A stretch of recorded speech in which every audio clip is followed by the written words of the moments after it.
Good evening, ladies and gentlemen. It's so good to see you guys. We'll be starting here in about 5 minutes, like we always do, 9 p.m. Central Standard Time, coming to you from Kansas, USA. It is July 3rd, not to be confused with July 4th, but we're going to talk about some July 4th stuff anyway. And then we're going to close the show down, and Athena and I are going to go out and watch some fireworks. See y'all in about 5.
I absolutely cannot wait to see where this show is going this evening. We'll see you guys in about 2 minutes. That's right, we're on in 2.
So what's up, everybody? How are you doing this evening? It's good to see you. It's good to be seen. It's good that we made it through another week, which is always good. It is Friday. I do that just for those of you that have stopped paying attention to what day of the week it is. Sometimes it seems like June, every day in June was a Monday. And so it's really good to see you guys. It is Friday, and we still have COVID awareness going on. We've got some spikes. We've got more testing going on. The numbers are a mess, and so I stopped posting the numbers on the profile because the information is all garbled. If there's nothing I can get from them, then there's nothing I can share to you from them. We've just got to watch and see where it goes. Thanks to the music guys, Brian Anderson and Justin Clemens. We appreciate that. Brian is responsible for the opening scenes tonight. Justin, we don't have any music from tonight. Brian did it all. So we've got the 3 pieces in the show tonight are Brian Anderson. Usually we use some Justin Clemens pieces for the magic. I'm going to go at solo without music tonight. Hey, if anybody out there has any Moog synthesized pieces, synthesizer pieces, any kind of music that you want, if you can get it to me in an MP3 or MP4 format and give me the permission to use it. I don't want it to be like a theme from somebody else. I don't want Star Wars. If you want to write something for the show, let me know. And if you do, you produce something for the show and I go ahead and use it, I will be more than happy to pay you in magic. If you're a magician, if you're a musician, I don't know. We'll figure it out. If you're a musician, maybe there's something I can do for your career right now, right? So we can figure something out. But if you've got some music, do feel free to shoot it to me, and we'll treat you right no matter what happens. Happy Independence Day. Wow. Happy Independence Day. What a weird one. Welcome to 2020. Happy Independence Day in 2020. We're going to talk about what Independence Day means when you have way too much time to think in between the other things that you're doing to make a living. And I've got a lot of time to think, so there you go. I want to point out tonight we've got some books. We're still going to do the show, and I know I've gotten a lot of messages from you folks. You know, we got our letter today. We're millionaires now. We don't. I want to clarify something though. In the letter it says we get 9.4 million, and that's not it. We have to split that with the barrister, and so we're only going to get about 4 million or so in our settlement. So we're not like really big millionaires, just $4 million. Please stop messaging us and asking us for money. I would much rather send you something valuable like magic rather than money. And of course, then you pay me for the magic. That's how that works. But yes, yay, we're millionaires. Ridiculous. I've got some books, and I'm not going to have a whole lot of time to stop and say the names and stuff like that. So I want to go through these books really quickly. The newest win is Bullet Catch, and it's part of a series called Smoke and Dagger. This is book 1. Scott Jenkins wrote the book, and I'm going to just read a little bit off of the back, dust jacket. Now, magicians, you might want to laugh, and for those of you that are joining us for the first time, the way that I know that you're there and the way that I know you're digging the show is you hit those emojis, and you love and you laugh, and you some people even hit the throw up emoji, and I'm good with that. I understand some points in the show really deserve the puke emoji. I'm going to read this, and magicians, let's just see if this sounds familiar to you. Scott Jenkins, well done on the book. I haven't started it yet. I read the dust jacket and I thought this is going to be fun to read. Magicians, put on your thinking caps. Bullet Catch is the first novel in the Smoke and Dagger series where the worlds of espionage and illusion collide. A Russian killing machine escapes his handlers in Dubai. CIA operatives are targeted in Berlin. A horrifying murder in a quiet suburb. How are they connected? Steve Watson, son of famous television magicians Mike and Nora Watson, accompanies his parents on a trip to Berlin for one last show. But Mike and Nora's secret past of working with the CIA comes back to haunt them, and they vanish into thin air when a hit squad attacks. And so this is, I guess, warning going out to you, Steve, and to Mike and Nora. Just like chill where you are at this moment. Now CIA operative Dana Fox and the Berlin police think Steve is the key to unraveling the killings. Unfortunately for him, he is. And Steve's greatest trick will be to figure out the connection before it's too late. Scott Jenkins is a magician, a builder. He's the guy that is standing in place of Joe Porper's workshop. Scott is making all the Porper chips. Scott, if you're tuned in, is Scott tuned in? Is Scott Jenkins watching me pitch his book? I'm going to go spam his page. That's how I'm going to handle this. I would like you to finish my Porper chips that I ordered because I have a holdout you want and you have chips I want. Remember, we're going to trade. So, hey, baby. Scott Jenkins, a magician, fine guy, and author. And so get his first book. You can get it on Amazon or you can go to smokeanddagger.com. So there's that. The Act is a book by a friend of mine, Daz Buckley. Daz is a magician over in Australia in the Oz. And Daz is watching. Hey, Daz. This book is called The Act. Now, this is not a book like this. This is a novel, and I'm going to do some reading just to relax. I got to tell you about this book, The Act, Magicians. This is literally an act. It is an act in 4, if you will. You can get this from Daz Buckley. You'll find Daz on my friends list. Daz, maybe you could do me a favor, and if you would just like share a post on my profile, would be great, so that folks could find you. Magicians, this is an entire act in a book. So get that. You'll make Daz happy. You'll make me happy. Jesus the Salesman, you will make absolutely nobody happy by getting this book. It's by Robert W. Clam, and you cannot make a dead guy happy. We found it very tough to make Bob happy during life, let alone after death. It's not what you think it is. Jesus the Salesman, it's not a Bible-thumping, religious-toting, push my Christianity on you book. It is actually a book about sitting down to the table, about being a salesperson, and about your ethics and your morals while you're doing that. And so Jesus the Salesman, it's a great book. If you can find it, I think it's still available out on Amazon and iUniverse. So I think there are still books left. If there aren't, get in touch with me and maybe I don't know, maybe we can find some. I think Scott's got some or somebody's got some. Anyway, this book I had to talk about. If you saw the show last week, if you didn't, shame on you, what were you doing? We had 2 great guests on last week, and it was an hour-and-a-half show, and it was bang up. This book is the book that I used for last week's major miracle at the end of the show, is in Gene Marvin's Confidential Mental Secrets. Now, how do you get that book? You don't. It's out of print. We have the rights to it, and so we will probably be reprinting this book, modernizing it, and reprinting it. For you magicians out there, for you mentalists out there, this little pamphlet is the most amazing book there is. In fact, I was going to do something tonight from it, but I'm not now because our guests could not make it tonight. At the last minute, Athena said, hey, you know, there's fireworks tonight. And so I got to go a hold of Shayna Leahy and said, hey, there are fireworks tonight. And she said, oh, we'll take a rain check. So Shayna's going to be on next week. So Shayna will be back next week. We got a lot of stuff to talk about.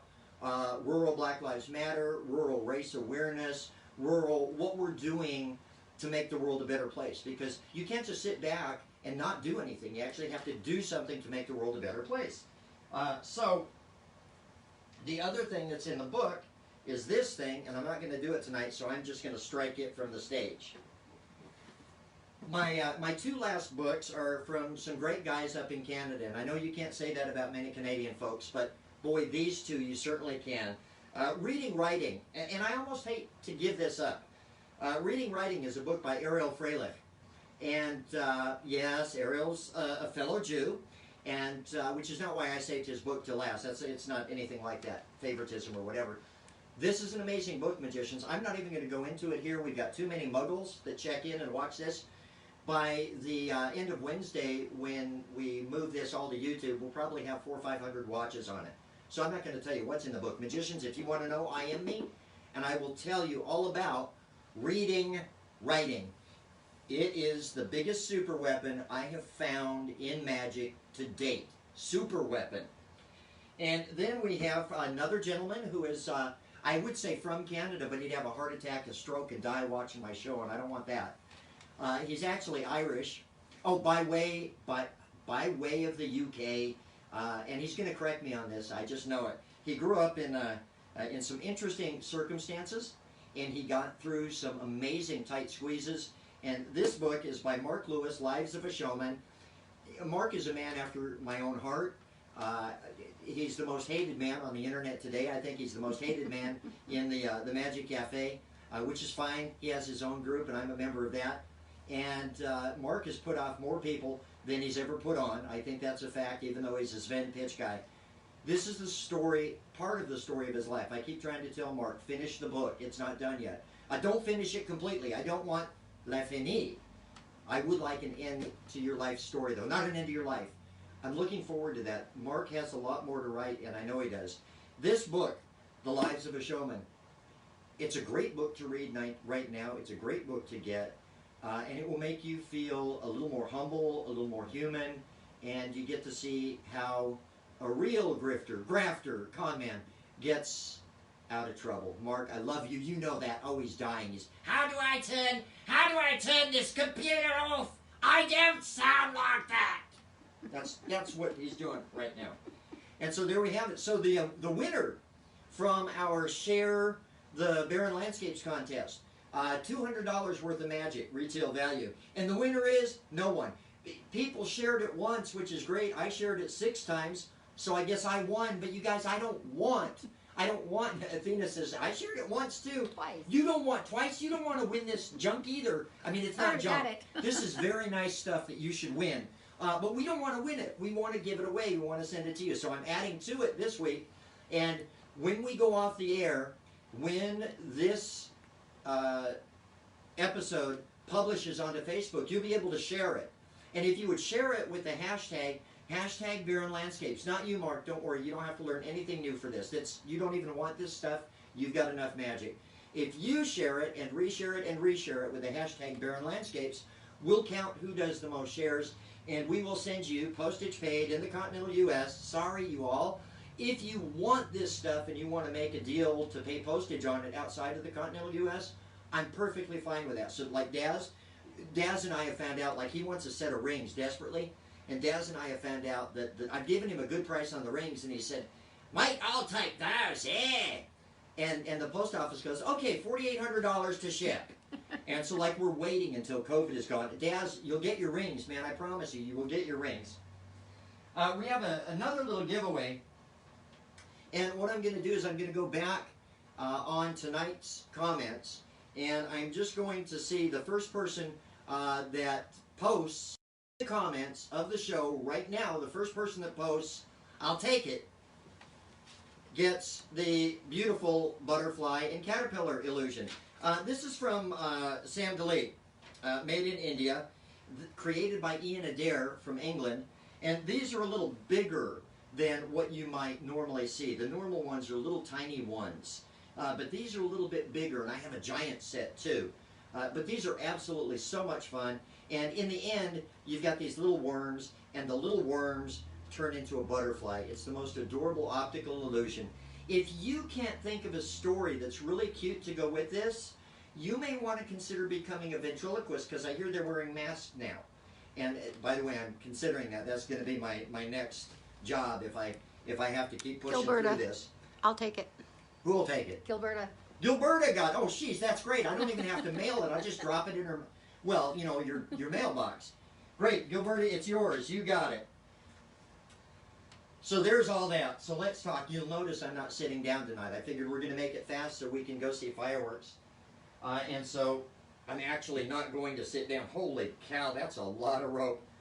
I want to, you just stay there. God, that's scissors. That's dangerous. You just stay there. I want to show off a little bit. So way back when I was a kid, the very first tour I ever went on, I was 15 and a half. And we toured all across the United States. We were sponsored by the Winston Rodeo Tour. And I got to learn some great stuff from the cowboys and the clowns while we were on it. And I want to show you one of the cool things that I brought, well, this is coming 45 years ahead with me. So this is one of the cool things that I learned doing the Winston Rodeo Tour. Watching the guys out doing the roping, watching the guys doing the calf catch and the pig catch and whatever those things are called. Because I hate the rodeo. I loved working for the rodeo, but I hate the rodeo. But this is one thing I picked up because I had the Wranglers and Cowboys teach this to me. And it's called tossing the loop. And this is what you do when you're speed roping. You jump off your horse, you've already got the animal looped around the legs, you go over to the animal, and you do just this. And so that's called speed roping. That's called hurting your thumb, is what that is called, hurting your thumb. And I'm going to, this is like a bit ridiculous, and so I'm just going to go ahead and trim, there we go, just going to trim that off right now. And so that's what that looks like. It puts a beautiful braid in the rope. Puts a beautiful braid in the rope. And then you can take your roped calf or pig or horse or whatever it is, and you're ready to hold them up for the judges.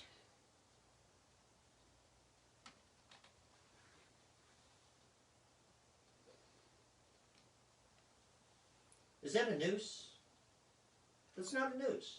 Well, you can tell it's not a noose by the knot here. If it were a noose, it would have some even wraps. Look, if you follow my page, I posted how to make a noose, and I posted a picture of a noose on my, my profile page.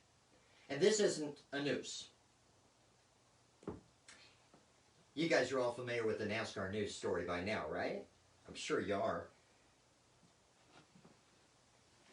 A noose made of rope, hung in a garage, drawn by a NASCAR racer. And please, for right now, it's okay that he is just a driver in NASCAR. We can bypass any other differences that he and I may have. Just a driver for NASCAR. His mechanic, not even he, his mechanic finds a noose with which you are to pull down the garage door when you're done working. Now, I put a picture of that rope on my profile page, and it's awfully clean. They say it had been in place for over a year. And there it is. It's hemp rope. It's beautifully clean. Been in a garage where mechanics are for over a year. I want to ask you some questions. Let me just ask you this. Do you believe that a noose would make a good industrial roll-up door handle? Now, you've got a lot of weight on that door, and when it takes that noose up, the noose is probably going to close on your hand. I don't know that I would use a noose. I think I would close that noose off with a hitch or two. But the noose that we've been fed by NASCAR doesn't have a hitch or two. It's a noose. In fact, it's a noose with 7 wraps. Just like the diagram that I selected to teach you how to make a noose. 7 wraps. I would not use that for a garage door handle, but nonetheless, it's there. And if it's the only garage door handle that I have, I guess I'll use it. Do you believe that a noose used as a door handle on an automotive garage would remain clean for, say, more than a year? Do you believe that nobody would notice it's a noose? There are 11 handles like this out of 1,600 NASCAR stables across the country. Only 11 have a loop tied of rope on their doors, and only 1 had a noose. Don't get ahead of me. Don't get ahead of me. Because the climate today is such that when we see 2 subjects get out of a car with guns and a subject mother with her 2 children, immediately the headline is white people with guns versus black people with mouths. And come on, y'all, if you watch the video, they had some mouths, and the word racism was spouted back and forth, and was it or wasn't it? And I don't know. I'll tell you about that event. I called it. The folks with the guns, they got arrested. They're going to be prosecuted. The other folks, they were uptight. They felt that the entire event had been racist. And now we'll pay attention to this. They're black, y'all. I want you to look at our brothers and sisters. I want you to look at our theys, theirs, and thems. I want you to look at the people we're sharing this country with. I'm not even messing with the rest of you, y'all planet. And in this country, I want you to imagine, please try for just a second, put yourself in their shoes. Are you feeling a little uptight? Because let me tell you, as a Jew in this country, I'm feeling a little uptight. Not as much. My people aren't currently being targeted as much as the blacks and the natives. Wouldn't you be uptight? Because I sure would. Racism? I don't think there was. Stupidity? I'm sure there was. Let's get back to the rope. So I find an interesting puzzle, and the puzzle is this. The rope is apparently removed from the garage door. The FBI gets it. Bubba never sees it. The FBI gets it. And they determined that there was no hate crime, that it's not a noose, that it was in fact in place to pull down a garage door. And Barron, where in the world are you confused? It was not a hate crime. It was not a racial issue. It was just a handle for a garage door. A clean handle for a garage door. brand new rope that had been placed there for a garage door. And I'm going to tell you right now, I don't think Bubba had anything to do with it. And folks, I'm not even sure it was an overtly racist act. I got a hunch what happened. Oh no, I'm not going to say it on Facebook. You come to your own conclusions. I've talked to some people in Messenger, and they agree with me. My theory is the most probable, most possible, and I think it's what happened. Speaking of puzzles, I've got a kind of a cute puzzle for you. I've got the scissors here on a loop of rope. The loop of rope is tied in a knot. And the puzzle is, how do you get the scissors off the loop of rope without untying the knot? There's an easy answer to that question. And the answer is, of course, you cut the loop of rope. That is how you get the scissors off of the rope without untying the knot. Unfortunately, it leaves a knot in the rope. And a lot of people don't like the knot there in the rope. Some people prefer the knot there in the rope. And others prefer the knot there in the rope. And some people, like me, a little OCD, prefer the knot not be on the rope at all, but in fact, one nice, new, solid, long piece of rope. Wow. So the show tonight is called Let Freedom Ring. And it's called that for a reason, because tomorrow's Independence Day, and I got thinking about Independence Day. What are we celebrating our independence from? I got thinking about that, because I love Independence Day, man. I love lighting off fireworks, and I love being with the kids, and I like seeing everything go up in the sky. But I really got thinking, at the age of 60, what am I celebrating? What am I celebrating independence from? Is it independence from colonization? No, that happened after Independence Day colonization. We're not celebrating that, are we? Are we celebrating that move from colonization to genocide during the colonization? I don't want to celebrate that. Are we celebrating the slavery that came afterwards? Because I don't want to celebrate that either. Are we celebrating internments? Are we celebrating atomic bombs? What kind of independence are we celebrating? And I know what you're going to say. We're celebrating the independence that made this the great United States of America. And I want to tell you, right now, I don't feel so great.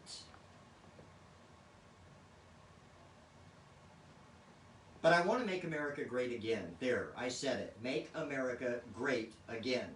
It was great. At one point in time, before we got here, before you got here, before anybody else got here, America didn't have that name, but it was a great landmass. We're going forward now.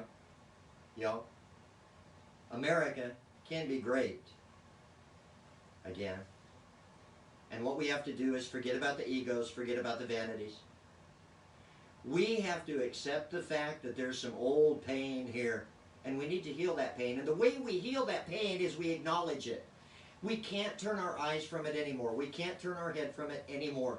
We have to look at the native, the indigenous people, and we have to say, even though, folks, I'm second-generation American, I had nothing to do with how y'all built your country. But I want to look at my Native American brothers and sisters, they, them, and their. And I want to say to them, my God, how sorry I am that happened. And now we move forward. We've got to make it better. We've got to make it better for the black brothers and sisters. We've got to make it better for the Chinese brothers and sisters, the Hispanic brothers and sisters. We've got to make it better for the Japanese that we Americans locked in internment camps. Even though we weren't there, we have to look at these people and say, I see you. So tonight I'm going to go out and I'm going to celebrate. And I'm going to watch them explode things in the sky, and I'll tell you exactly what I'm hoping for, folks. We need an independent state. You and me and us, and now we'll bring the rest of the world in it. The entire damn world needs an independent state, because I've got brothers and sisters over in Australia who are indigenous to Australia. I've got brothers and sisters in New Zealand. I've got brothers and sisters in Hawaii. A land stolen from the people who owned, ran, cultivated, didn't own, worshipped that land. We need to be a better America. We need to be a better world. And so I say to you, world, because I know we've got people from all over the world watching tonight. I love you much. Share this video when we're done. Athena and I wish you nothing but the best. Tonight, world, all of you, you're invited. Let freedom ring. To you, my friends, I say, Happy Independence Day. Now share the hell out of this video, share the hell out of this message, and let's make this world great for once. Can we please concentrate on us? I love you guys. We'll talk to you later. We'll see you next week, 9 p.m. Central Standard Time, Barron Landscapes. Hashtag Barron Landscapes. Share this. Win magic. See you next week. Thanks, y'all. Thanks so much.